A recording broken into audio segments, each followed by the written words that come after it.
Hi, my name's Ollie, and in this Politics Explained video, I'm going to go through everything you need to know about the European Union in the UK government part of A-level politics. So that's not just all the knowledge and content you need to know with key specific examples, but also key points of analysis and the most likely questions you could get asked in the exam so that you can be fully prepared. I'm going to start by looking at the parts of the specification this video covers, as well as some kind of key potential essay question debates you could get asked about in the exam. From there, I'm going to go into the aims of the European Union, including looking at the four freedoms and political and economic union. I'm then going to look at how Brexit happened, just so you have a bit of context about how we got from being in the EU to not being in the EU where we are today. And then finally, the most important part of the video, I'm going to look at the impact of leaving the EU on UK parliamentary sovereignty and the debate over how much sovereignty has been regained.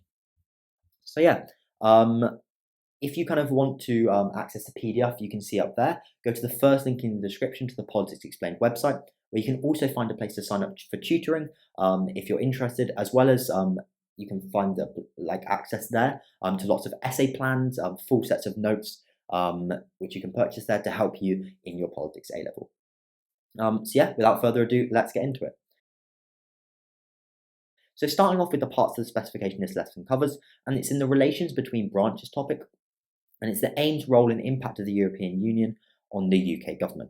And there's two key bullet points, which have actually recently, in the last year or so, been changed by the exam board. So the first one of these, which has been kept, is the aims of the EU, including the four freedoms of the single market, political and economic union, and the extent to which these have been achieved.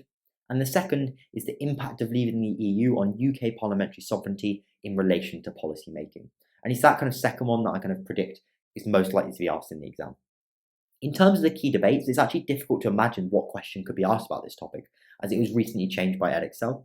But I think the most likely questions will be similar to the ones in bold below, particularly the first one. So I think the second one is something I'm going to plan as part of the UK government essay plans package on the Politics Explained website. To be honest, I do think it's unlikely to come up, that kind of question. I think the first kind of question is so in relation to how parliamentary sovereignty has changed since leaving the EU. I think that's a much more likely question to come up, and that's the one I'd recommend planning yourself.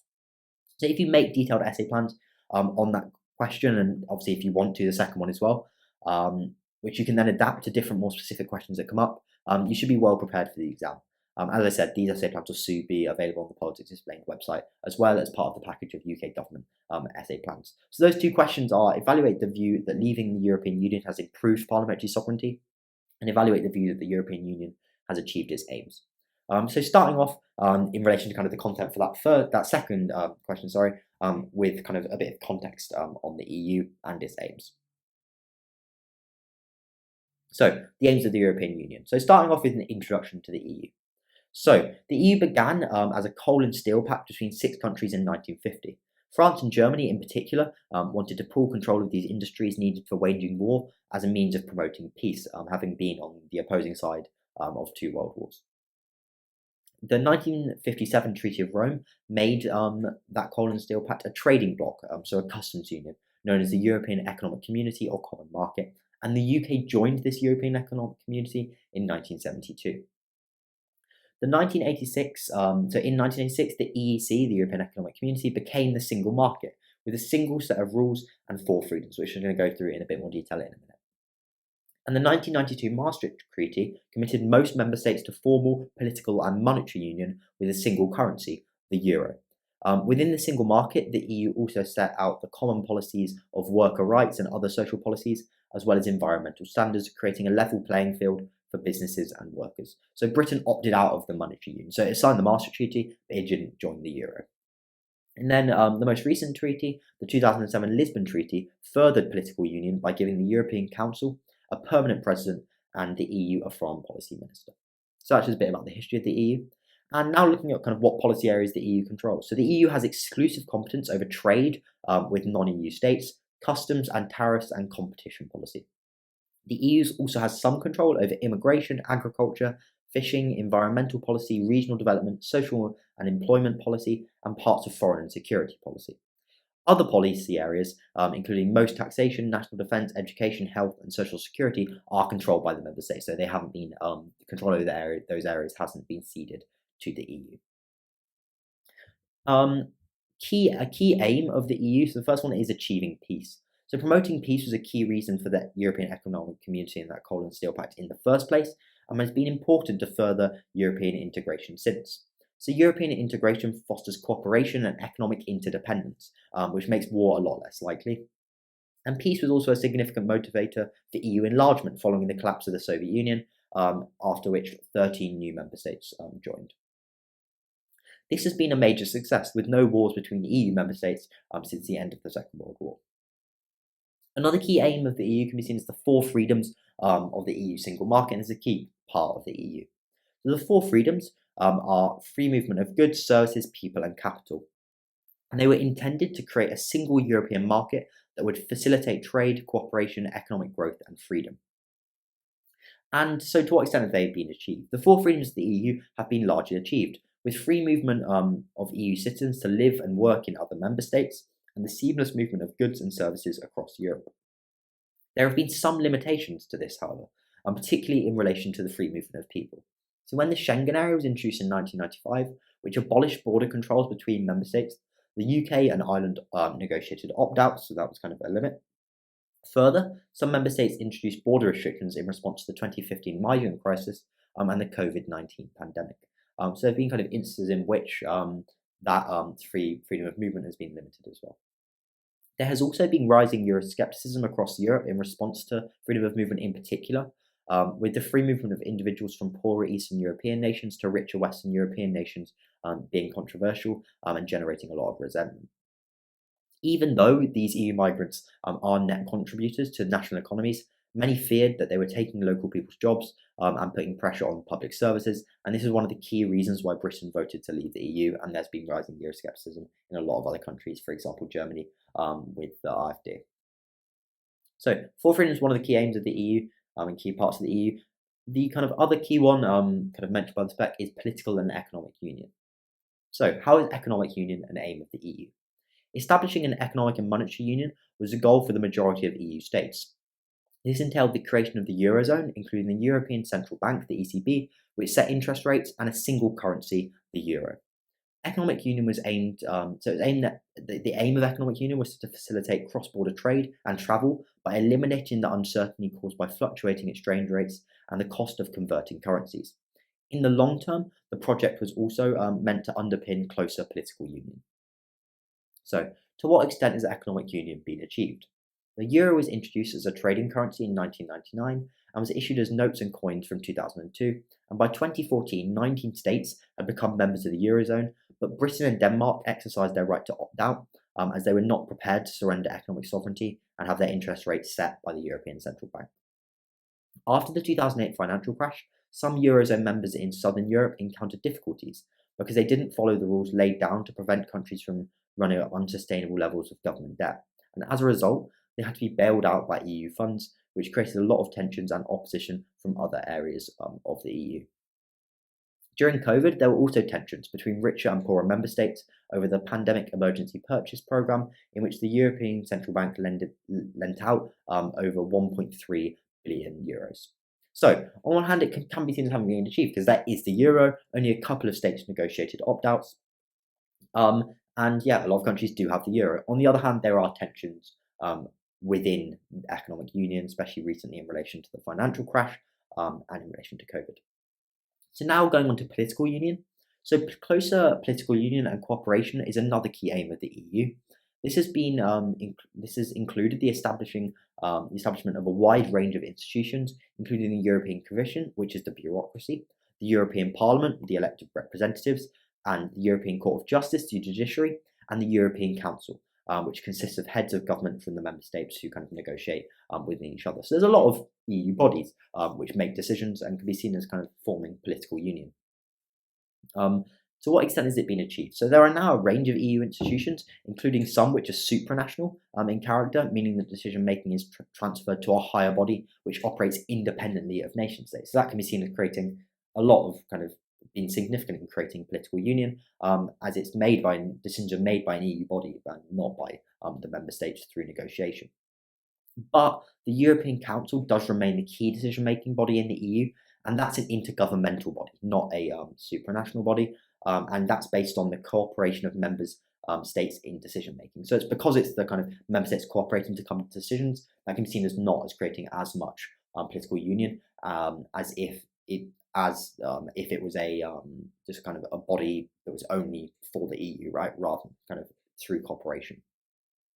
The number of policy areas in which one state can exercise a veto is also steadily reduced, leading to a decrease in national sovereignty and greater political union. There have also been moves to create a common foreign and security policy with the pooling of the defence forces of member states, but this ultimately has little support and is actually, to be honest, largely just pushed by Macron. Even greater political union seems unlikely in the near future, as there is increasing Euroscepticism and anxiety over a loss of national sovereignty across Europe, and that was an important factor in Britain voting to leave the EU. So, in some ways, there's been a lot of political union, but in other ways, there's kind of a lot of tensions within it, and unlikely to be further political union in the near future. So that's everything in relation to the aims of the EU. What I'm going to go on to now is a quick overview of how Brexit happened before looking at the impact of the UK leaving the EU on parliamentary sovereignty. So, how did Brexit happen? Starting off with the referendum. So, in the early 2010s, there was growing Euroscepticism and support for UKIP, which campaigned for Britain to leave the EU, and that was headed by Nigel Farage. The growth in support for UKIP threatened the Conservative Party, which was divided over Europe. And as a result, David Cameron decided the best option was to promise a Brexit referendum in the Conservative Party's 2015 manifesto, so they didn't lose loads of votes to UKIP. The Conservative Party then won that election, and the referendum was held on the 23rd of June 2016. The campaign was extremely divisive and split both the Conservative and Labour parties, though the majority of both supported Remain, including the Prime Minister David Cameron. Ultimately, 52% of voters voted to leave, and therefore Brexit was started. Cameron, who had led the Remain campaign, then resigned as Prime Minister as a result. Then you had the Theresa May years. So Theresa May formed a new government, and the House of Commons voted to trigger Article 50 in December 2016 to start the process of leaving the EU. May then called an election in June 2017 to try and strengthen her position. But this resulted in the Conservative Party losing its majority, and then relying on the DUP, the Democratic Unionist Party, to form a government in a confidence and supply agreement. May struggled to negotiate a Brexit deal with the EU that would please the different wings of her party, the Conservative Party, particularly the European Research Group, who supported a hard Brexit and allied with the DUP to vote down Theresa May's withdrawal agreement 3 times in early 2019. After the May 2019 European Parliament elections, in which the Conservative Party finished 4th behind Nigel Farage's new Brexit Party, which was effectively a development of UKIP, the Liberal Democrats and Labour, Theresa May resigned as Conservative Party leader. She was then replaced by hard Brexiteer Boris Johnson in the summer of 2019. So Boris Johnson failed a number of times to pass his own Brexit deal, as the One Nation wing of the Conservative Party, which supported a softer Brexit, allied with the Labour Party to vote against it. So now it's a hard Brexiteer who can't pass his deal because it's the softer Brexiteers or the kind of One Nation wing who can't pass it, who will refuse to pass it rather than the other way around. He was then forced by Parliament to ask for an extension to Article 15 in October 2019 in order to avoid a no-deal Brexit, as that would have been leaving the EU without a deal. Johnson then pushed for a general election and succeeded with an election held on the 12th of December 2019. The Conservative Party under Johnson won an 80-seat majority in that election, in which they used the slogan "Get Brexit Done" as their key kind of campaigning slogan. Johnson was then able to pass this withdrawal agreement in late December 2019, and Britain finally left the European Union on the 31st of December, over 4 years after the referendum result. And that Brexit deal can be seen as kind of a hard Brexit deal rather than the soft one. So that's an overview of what's happened since the referendum, so the referendum itself, how Brexit happened. What I'm going to look at now is the impact of leaving the UK on UK parliamentary sovereignty. So this is, in my opinion, the most important part of this video, and the most important kind of part of the content that you're likely to get asked a question on in the exam. So I'm going to start by looking at ways in which leaving the EU has increased parliamentary sovereignty, before then looking at the ways in which this increase in parliamentary sovereignty can be seen as limited. So, starting off with the ways in which leaving the EU has increased parliamentary sovereignty. Firstly, there's no longer a higher court that can strike down laws. So when Britain was a member of the EU, the UK accepted the supremacy of EU law over laws passed by Parliament, and therefore accepted the sovereignty of EU law. Look at the sovereignty lesson on the Politics Explained YouTube channel for a bit more detail on that. This meant that if a law was passed by the UK Parliament that contradicted EU law, the European Court of Justice and Supreme Court in the UK could strike it down and force Parliament to remove or change it. The supremacy of EU law was confirmed in the 1990s Facta Tame case, when the laws ruled that the Merchant Shipping Act of 1988, passed by the UK Parliament, breached EU law and required the UK Parliament to unmake that law. Now that Britain has left the EU, there is no longer a higher court that can strike down laws passed by the UK Parliament, therefore increasing parliamentary sovereignty and reducing the power of the UK Supreme Court as well. So that's the first argument. The second one is that Parliament can now legislate on issues the EU used to have control over. So when the UK was a member of the EU controlled many significant policy areas, including trade, agriculture, fisheries, and many other aspects of regulation. This therefore limited the extent to which Parliament was the key lawmaking body in the UK, so the extent to which it was sovereign, and there were key areas of policy it couldn't legislate on. Between 1993 and 2014, there were 231 Acts of Parliament passed that implemented EU obligations, for example. Now that the UK has left the EU, Parliament has the power to legislate on all of these areas of policy in any way it wants, rather than having to draft legislation that is in line with the EU law. In order to simplify the process of leaving the EU, all EU legislation was copied into UK law and kept its special higher status. By the end of 2023, however, the government intends to remove this special status with its retained EU law, so known as Revocation and Reform also bill, and therefore amend, replace or repeal a lot of former EU regulations. A good example of Parliament legislating in an area of policy the EU used to have control over is the illegal immigration bill introduced by the government in March 2023. So Parliament can therefore be seen as having regained a significant amount of sovereignty from the UK government, as it used to be the government and the Prime Minister in particular that represented Britain in EU negotiations over policy controlled by the EU. But now Parliament has significant control in passing policies in these areas. So not only can Parliament be seen as regaining sovereignty from the EU, it also can be seen as regaining sovereignty from the executive, as it's the executive that used to represent Britain in the EU. And the final argument for Parliament regaining a significant amount of sovereignty since leaving the EU is a number of recent key court cases in relation to Brexit, which strengthened parliamentary sovereignty. So there are a number of Supreme Court cases during the process of leaving the EU that strengthened parliamentary sovereignty against an overarching executive. The first of these was the Article 50 case, officially known as Miller versus Secretary of State for exiting the European Union, which confirmed that a majority vote in Parliament was necessary to unmake a treaty that had originally required the consent of Parliament. So therefore required Parliament's consent to leave the EU. The case also ruled that the Scottish, Welsh and Northern Irish Parliaments had no rights to veto an Act of Parliament giving consent to Article 50. So also can be seen as that court case can be seen as restating Parliament's sovereignty against the devolved bodies as well. The 2019 prorogation case reaffirmed the sovereignty of Parliament and protected its ability to hold the government to account against an overarching executive. So that was also a case that was deeply involved in the process of Brexit when Boris Johnson was Prime Minister. And the 2018 Legal Continuity Scotland Bill case ruled that control over legislation previously held by the EU that related to devolved matters should not be immediately granted to Scotland, but retained by the UK Parliament, which could then decide whether to devolve them to Scotland. So those three key court cases that happened in the process of Brexit can be seen as strengthening parliamentary sovereignty. And even though it wasn't a direct consequence of Brexit that regained, of leaving the EU regained parliamentary sovereignty, in the process of Brexit, they happened and can therefore be seen as a way in which Brexit regained or increased UK parliamentary sovereignty. What I'm now going to look at is the ways in which the increase in parliamentary sovereignty since leaving the EU can be seen as limited. So the first of these is that Parliament doesn't have the same level of sovereignty over Northern Ireland as it does for the rest of the UK. So Northern Ireland remains aligned with the EU law in some areas in order to maintain a frictionless border with the Republic of Ireland. Over 300 EU directives and regulations continue to apply in Northern Ireland. For example, goods produced in Northern Ireland must comply with EU law in some areas covered by the Northern Ireland Protocol, even after the changes made in the Windsor Framework. So even following the Windsor Framework changes to the Northern Ireland Protocol, which happened recently and negotiated by Rishi Sunak, the application of EU law in Northern Ireland is subject to EU oversight as if it were a member state. So the UK government and Parliament could therefore be taken to the European Court of Justice if it didn't comply with the areas of EU law that still apply in Northern Ireland. This shows how parliamentary sovereignty is still limited in relation to Northern Ireland specifically, as EU law is still higher law in some areas, and the European Court of Justice enforces this.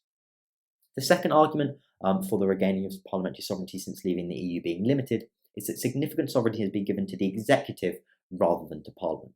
So whilst it's true that the UK has gained a lot of control over areas of policy previously controlled by the EU, much of this control has been gained by the executive rather than by Parliament. So a great deal of EU law that has been incorporated into UK law has been done through secondary legislation, which is controlled by the government, rather than through primary legislation. Further, the retained EU law bill introduced by the government intends to give the vast majority of the power to amend, replace, and repeal former EU regulations to the executive rather than to Parliament. For example, a significant area of policy control regained by the EU since leaving the EU is over trade.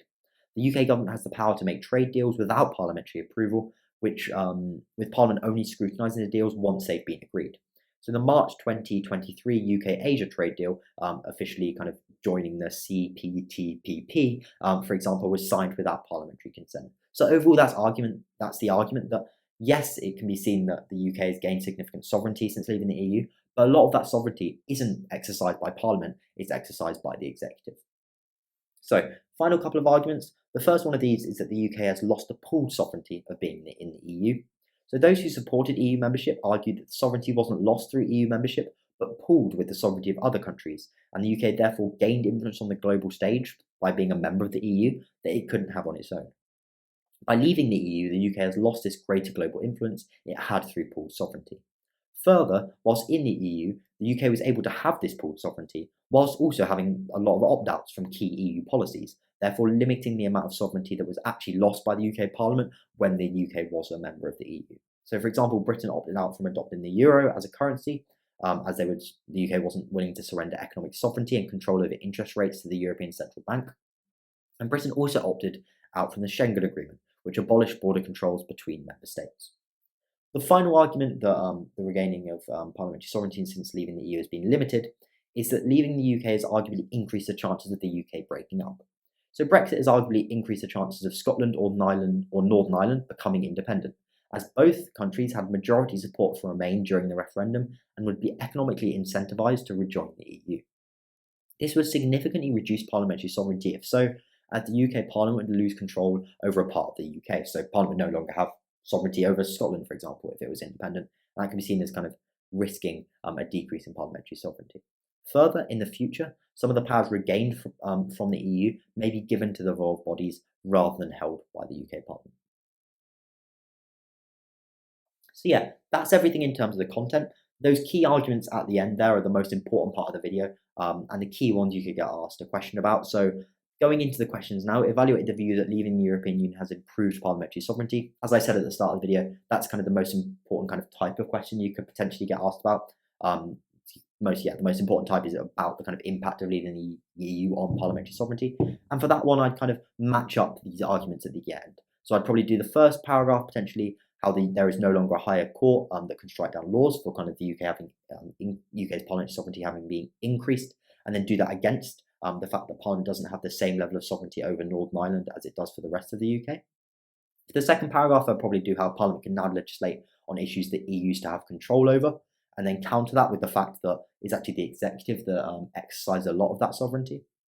And then in terms of the final paragraph, I'd likely do that key court cases in relation to Brexit strengthen parliamentary sovereignty against one of these final arguments. So either that the UK has lost the pooled sovereignty of being the EU, or how leaving the EU has increased the chances of the UK breaking up.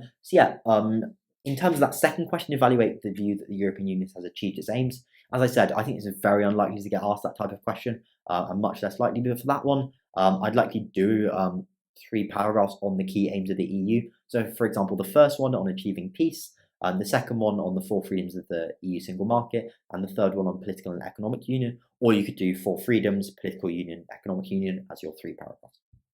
So yeah, hopefully that gives you some idea of the questions that could get asked for this topic in the exam, and how you could potentially answer them. The PDF that you can see up there, as I said at the start of the video, you can access on the Politics Explained website. There's also a lot of resources to help you in your politics A-level, including detailed essay plans and detailed full sets of notes for UK government and UK politics, and a place to sign up for tutoring if that's something you'd be interested in. So yeah, that's pretty much everything. Thank you very much for watching the video. Let me know in the comment section below if you've got any questions I could help with or any comments, and I'll see you in the next video.